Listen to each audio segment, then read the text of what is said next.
Well, good afternoon, everyone. It is Monday, April 7, 2025. We are here for a work session with Community Planning, Infrastructure, and Resources. I'm Kristen Stevens, Chair of the Board of County Commissioners. With me are my fellow commissioners, Commissioner Jody Shattuck McNally, Commissioner John Kafalas. We have our County Manager, Lauren DeVolker, with us. And I will turn things over to Leslie Ellis, who is our Community Planning, Infrastructure, and Resources Director, to kick us off this afternoon. We have 2 items on our agenda, and just want to welcome everyone who's here, and we'll hear from you and have you introduce yourselves as you speak. Thank you. Great, thank you. Happy Monday, Commissioners.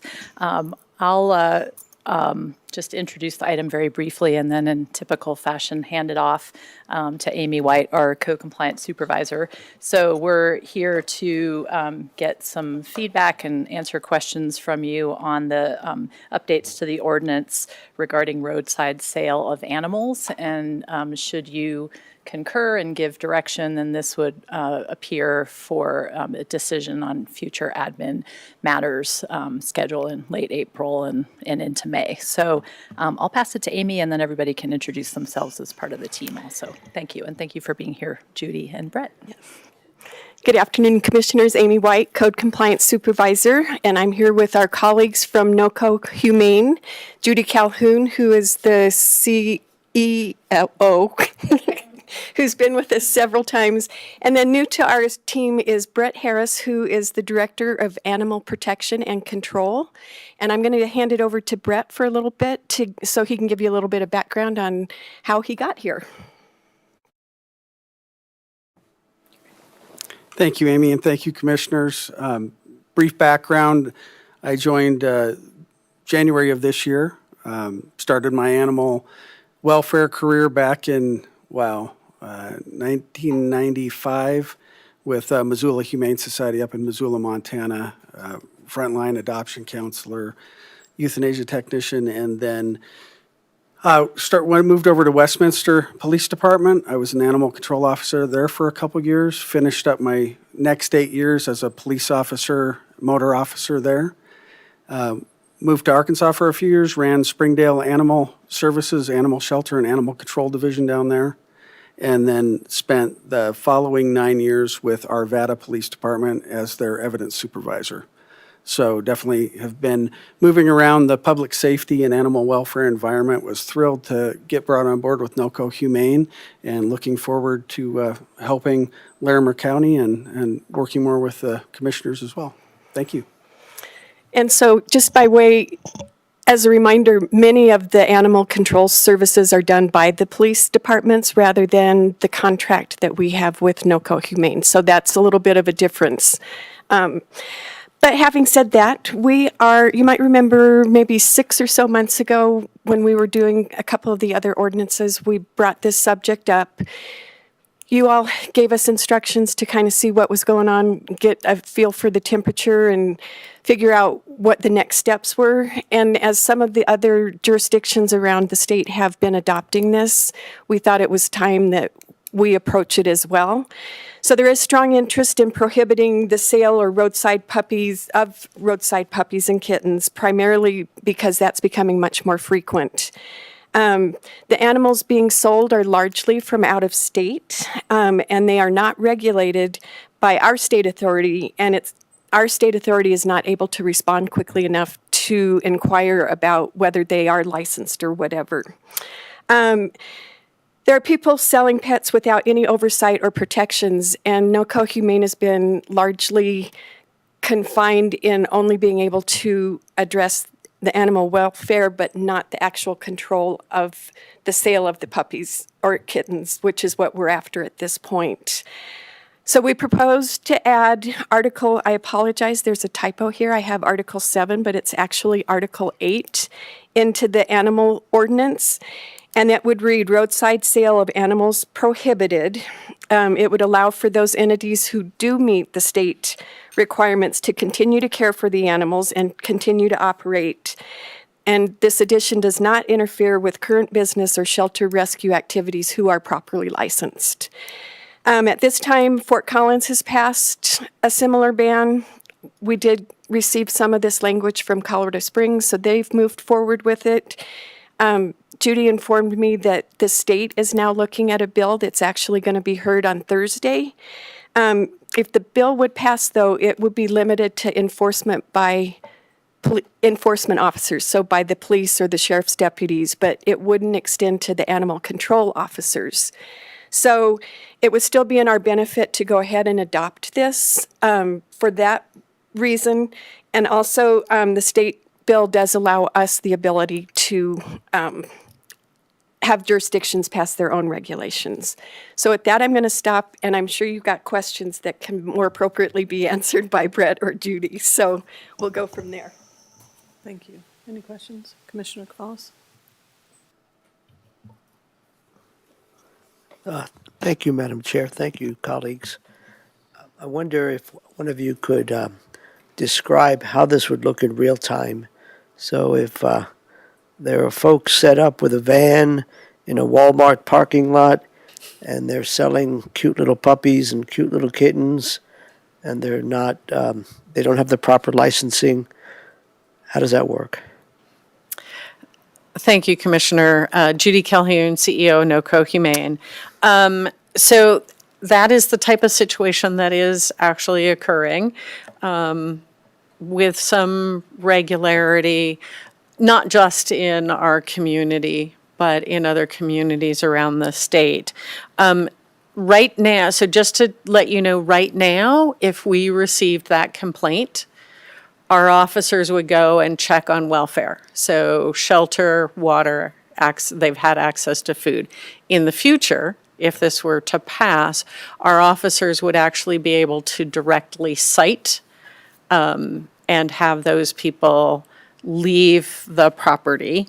So they'd be able to ticket them. Yeah. Yes, you may. Very gracious, thank you. So that's helpful. Two quick follow-ups. One is, from experience, who is likely to call in? How do people know if they see this happening to file a complaint? And then secondly, if right now we're concerned about the welfare of the animals, if we are able to ticket them and tell them they got to leave, how do we know that those animals are going to be safe? Commissioner Cavallis, that's an excellent question. Okay. We are very concerned about the welfare of the animals. If we feel like the welfare of the animals is in danger, so that they're not being cared for appropriately, that is a different matter, and I will let Brett address how his team addresses that. This would simply prohibit the sale. So right now, those people, if they are unlicensed under the Department of Agriculture, under the Pet Animal Care Facilities Act, they are actually violating state law. But PACFA is primarily a regulatory agency. They will, if they get license plate information, they will send either cease and desist or tickets to those people, but it's only afterwards. This will allow our officers to go out and do it immediately and have those people leave the property. Brett, do you want to address the welfare, how we address welfare? You bet. And to add upon that, it gives us a comprehensive opportunity to address it. So we can handle both sides of the equation while we're on scene with the people that are on scene. As you know, even running plates, it gets a little messy with, well, who was there? Who owns the vehicle? That person wasn't there. If we're able to address it start to finish, it's much more beneficial. Secondarily, we're looking at currently, even if we're addressing a welfare issue and the animals have shelter, water, we'd be reliant upon a police officer or a sheriff's deputy responding as well, pulling into their call load or availability, which often doesn't mesh. This would be our primary obligation. From the welfare perspective, That's as long as the state bill passes, which all indications are it will, but hasn't gotten through the Senate yet. thank you, Judy. Thanks, Brett. From the welfare perspective, as we're doing now, we'd be making sure, again, basic needs are met, shelter, access to water, appropriate size where they might be keeping them.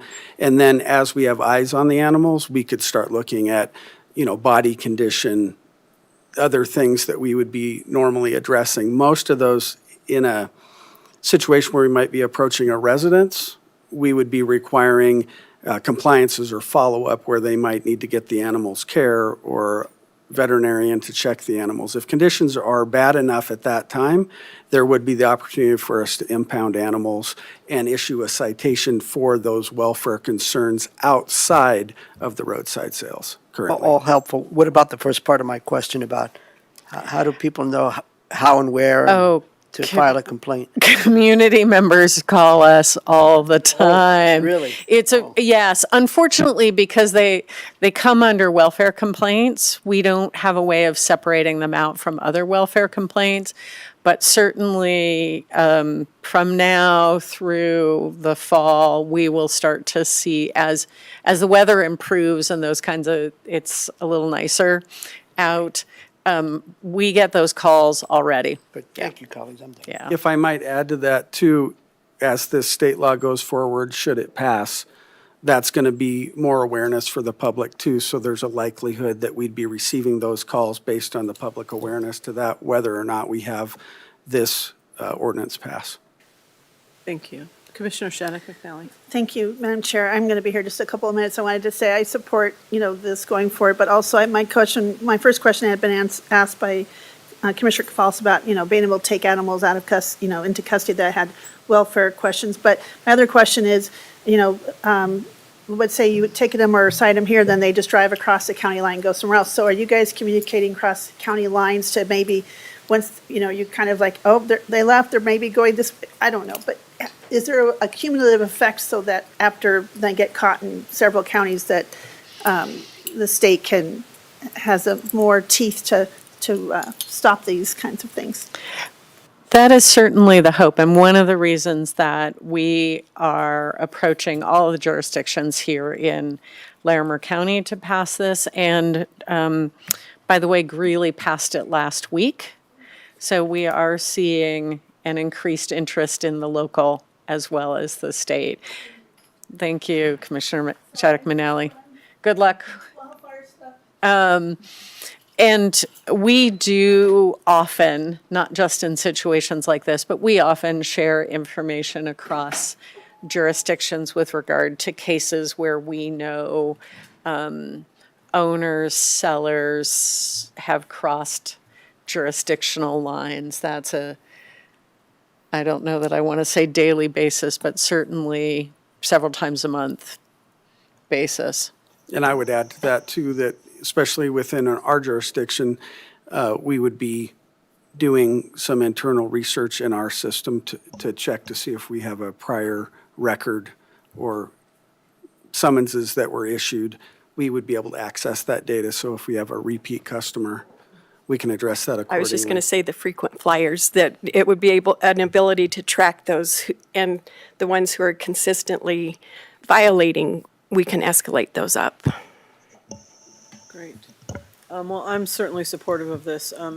We had kind of teased this out 6 months ago when we met and, was supportive then, and appreciate knowing what's happening at the state level, because I think that'll be helpful. But like you said, we want animal control officers to be able to do this work and not just, police officers and sheriff's department folks, that they're often tied up, and this is your specialty. And so I think really understanding the welfare of the animal and that kind of thing, you have the eyes and the expertise for that. So this makes total sense to me.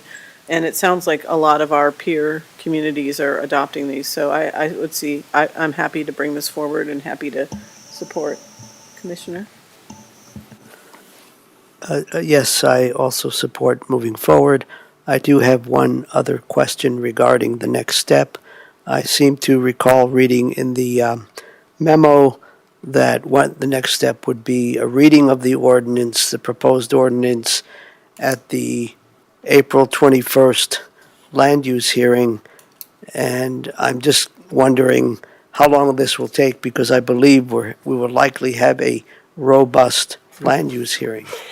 Yes, thanks, Commissioner. The next reading would be April 21st, and I have confirmed with the county attorneys that I just need to read the part that we're adding. So I don't need to read the whole ordinance, just that Article 8 that we're adding. So 3 paragraphs. So it should take maybe at the outside 5 or 10 minutes at the most. Okay.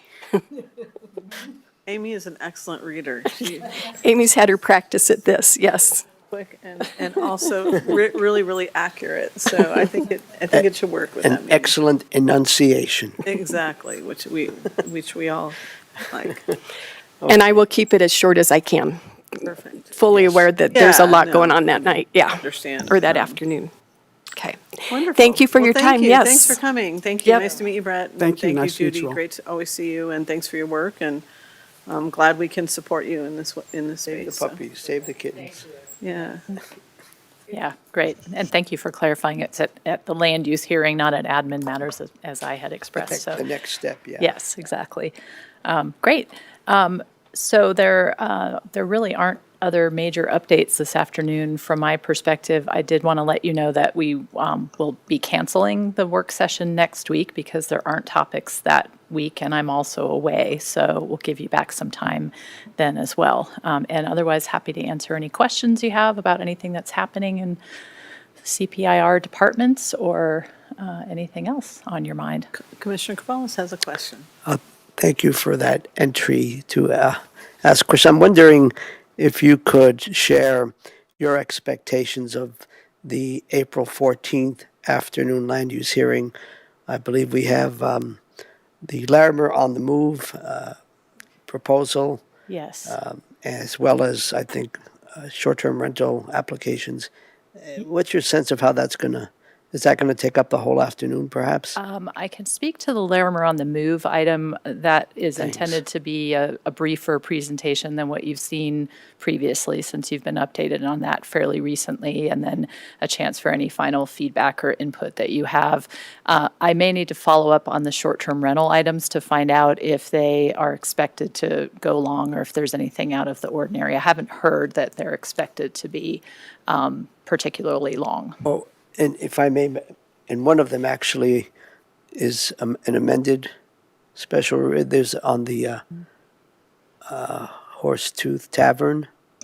That's on there too. Yeah. And I think our 629-page packet, but who's counting? I mean, there's a whole bunch of information in there about a history of that Yeah. place.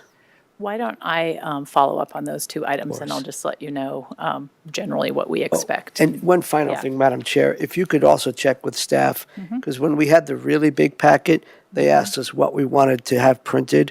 I do not want 629 pages printed. So we might want to make sure we're in agreement on what makes sense to print. Okay. And I think what they did with the last hearing is Okay. print the staff report and any major exhibits that go with it, but not give you access to most other parts electronically. Other than we have it accessed electronically. Yes, if that works for you, we would probably continue that practice since we've Yeah. tried And it out once or twice now. I recall that Commissioner Stevens wanted to also include the referring agency documents. But what I got, the 100 pages from that big one, was Yeah. fine. I still really hope that we can put the page numbers in there. I know they're working on trying to bookmark the items and make it work a little bit better from a usability And actually, the links standpoint. are in there. And Yeah. if you could look at the agenda, the links are in there for each of the, but if there are appendices and things like that, it would be helpful to bookmark or at least write in. Appendix A is on page 427. Okay, great. Okay, yeah, thank you for the feedback. I know you know Jenny and her team are always trying to refine the way we provide the information to you, so it's always helpful to hear what's If you have Adobe useful. Professional, you can bookmark and have an indices of all the areas, which I think is really helpful because then you can click and it can move you down that page to that area. So Okay. something I know from my previous life. Yes. Great. Okay, so a little bit more to come on the kind of what to expect in terms of timeframes and all that, and then I'll share back the feedback and requests in terms of packet materials. So, Perfect. Welcome. Thank you. Anything else, Commissioner? I think that's all I have. Anything from you, Lorinda? No? Wow, okay. Well, we have a short meeting and we'll take it. It is 1:50 and we're adjourned. Thank you, everyone. Thank you.